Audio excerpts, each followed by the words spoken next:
Good afternoon, everyone. And I thank Anil and Dr. Srini for this opportunity. And thank you, ma'am, for a very informative talk, the beginning itself.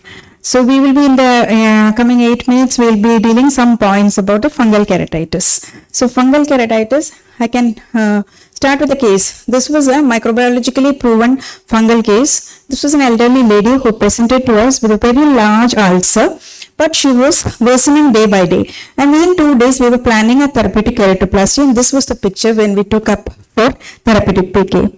So, the way forward in fungal keratitis is the Aravind Eye Care System and many international supporting agencies, they are starting an artificial intelligence to prognosticate the corneal ulcer. That means if I see a patient today and if after day after tomorrow, if my colleague sees, there will be some variation between our assessments. That is, and to reduce such variability, they are using photographs and computerized methods to develop algorithms in quantification of the ulcer size and the epithelial defect size. And the way forward is to develop an instrument to quantify and also to predict the prognosis and developing an algorithm like what they do in OCT. And also they have shared this, published this, like optical smart probes are used. They are nothing but chemicals which are added to your corneal scrapings. And instead of processing in a microbiology, they are observing under fluorescent microscope, and they offer a comparative method to gram stain for even with fungus, and this can be used in the satellite centers or your field practices. Coming to the ground reality, the fungal keratitis is more common in tropical countries, and in northern India, studies says aspergillus prevail more, while in southern parts of our country, Fusarium is more common. And as you all know, fungal keratitis is more commonly seen in agrarian workers and those who work in warehouse where they store grains and this potatoes and onions and all. And 10 years before, a study showed that 7 lakh individuals were affected with microbial keratitis yearly. But is it getting much importance? No, because unlike cataract, younger individuals are affected and mostly unilateral, and they will have some average vision after resolution. But the morbidity of fungal keratitis is higher than bacterial because of the virulence of the fungus and also no effective antifungal agents. In 1960s, we came across natamycin, and still natamycin is our drug of choice. So coming to the classification, they are classified into yeast and molds. What we are interested is what we commonly seen are the septate hyphae, which are non-pigmented like aspergillus and fusarium. Fungal keratitis, you all know, has a seasonal predilection. And coming to the etiopathogenesis, when there is breach in security, like a burglar or a thief entering into a house when there is breach in security, like that when there is a defect in the epithelium, in the corneal epithelium, the fungus will come and it will adhere and it will penetrate the stroma and it will form hyphae as well as mycelium, and thereafter the host response will come. And the body immune response is equally responsible for the destructions happening there. And as we have studied, symptoms in fungal keratitis is lesser as compared to signs. What is the reason? What could be the reason?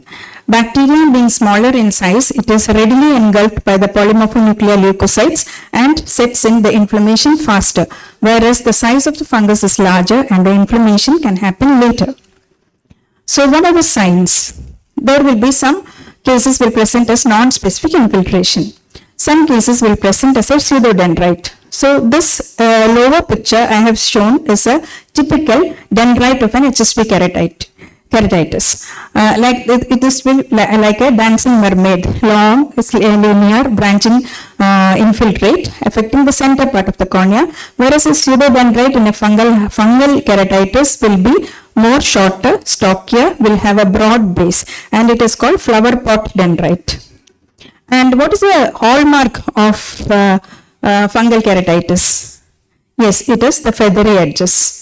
So this is an ulcer with a typical feathery edges. And sometimes the pseudodendrite can be better seen when you stain only. Sometimes they present as a raised dry surface like something sitting on the cornea as a plaque. And the lesion becomes wet when the inflammation progresses like this. Sometimes they present with satellite lesions or an immune ring or an endothelial plaque, which very non-specific. If it is pigmented, the diagnosis is very clear. So as madam has already described, what are the lab diagnoses? For staining, you can use either the light microscopy or the fluorescent microscopy. Light microscopy, you can use different stains, KOH, Grams, GIMSA and GMS or the gomery-methylamine silver stain.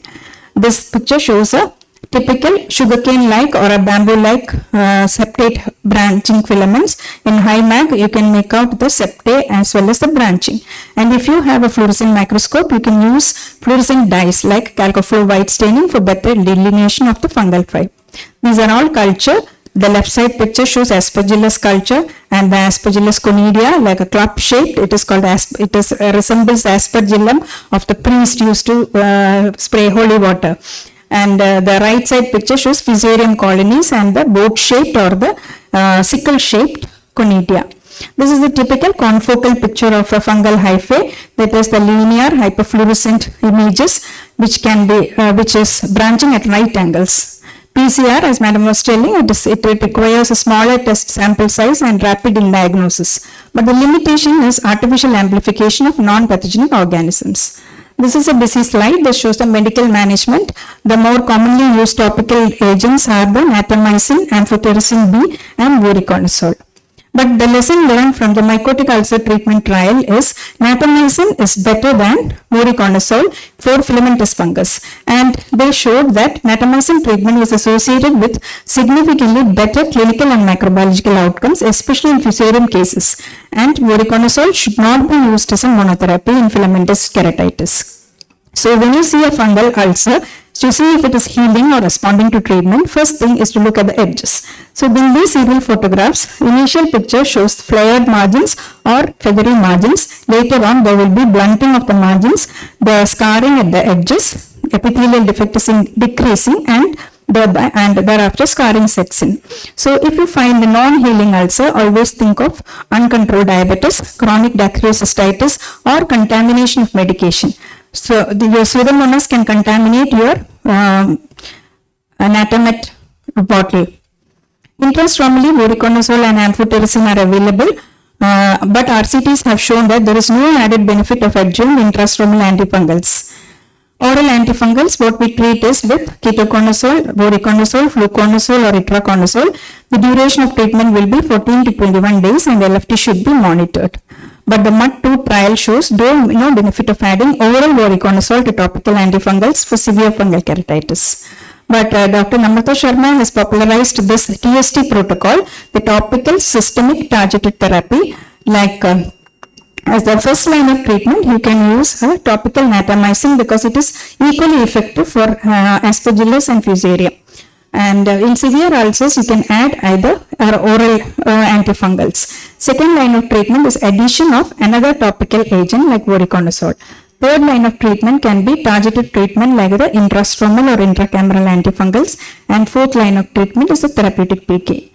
The Paxazyl or the photoactivated chromophore for keratitis cross-linking can be used as a potential alternative or adjunct treatment in difficult to treat fungus. And rose Bengal PDT also have a potential to inhibit fungal biofilm formation. That's all for today. Thank you. Thank you, Aneeta. That was quite extensive and you covered all the main points pretty well.